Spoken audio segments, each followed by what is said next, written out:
പൂരം കലക്കലിലെ അന്വേഷണ റിപ്പോർട്ട് തള്ളി തിരുവമ്പാടി പാറമക്കാവ് ദേവസ്വം അധികൃതർ രംഗത്ത്. റിപ്പോർട്ട് എങ്ങനെ ഉണ്ടാകുമെന്ന് അരിയാഹാരം കഴിക്കുന്ന എല്ലാവർക്കും അറിയാമെന്ന് തിരുവമ്പാടി ദേവസ്വം സെക്രട്ടറി കെ ഗിരീഷ് കുമാർ പറഞ്ഞു. തൃശൂർ പൂരത്തിന്റെ തുടക്കം മുതലേ പാളിച്ചകൾ മനസ്സിലായിട്ടുണ്ട്. ഏറ്റവും കൂടുതൽ കച്ചവടം കിട്ടുന്ന പൂരം സാമ്പിൾ ദിവസം പ്രദർശനത്തിലെ കടകൾ പോലീസ് വന്ന് ബലമായി അടപ്പിച്ചു. അവിടെ ചുമതലയുണ്ടായിരുന്ന ഉദ്യോഗസ്ഥൻ അറിയാതെയായിരുന്നു പോലീസുകാർ വന്ന് കടകൾ അടപ്പിച്ചത്. പൂരം പ്രദർശനത്തിന് മുൻവർഷത്തെ അപേക്ഷിച്ച് 20,000 ടിക്കറ്റ് കുറവ് വന്നു. അതൊരു ടെസ്റ്റ് ഡോസ് ആയിരുന്നു. അത് കഴിഞ്ഞ് ആനകളുടെ വിഷയം വന്നു. ആളുകൾ 50 മീറ്റർ മാറി നിൽക്കണമെന്ന് പറഞ്ഞു.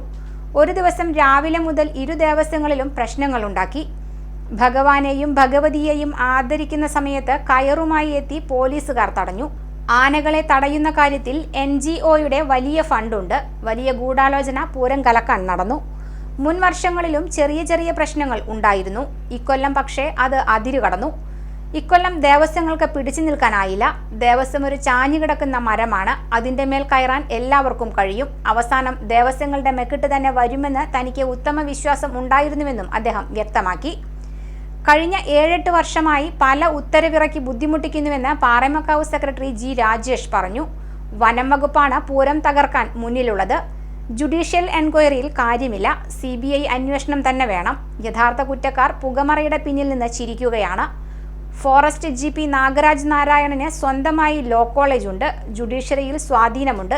അതുകൊണ്ട് തന്നെ ജുഡീഷ്യൽ അന്വേഷണം കൊണ്ട് കാര്യമില്ല. പാറമക്കാവിന്റെ ആനകൾ ചെരിഞ്ഞപ്പോൾ കൊമ്പ് ദേവസ്വത്തിന് നൽകിയില്ല. വനം വകുപ്പ് തടസ്സം നിന്നു. സ്വകാര്യ വ്യക്തിയുടെ ആന ചെരിഞ്ഞപ്പോൾ കൊമ്പ് അവർക്ക് വിട്ടുകൊടുത്തു. പൂരം എക്സിബിഷൻ തറവാടക തർക്കത്തിലും സർക്കാരിന്റെ ചർച്ചകളുടെ വിശദാംശങ്ങൾ കോടതിയെ ധരിപ്പിച്ചില്ലെന്നും അദ്ദേഹം പറഞ്ഞു.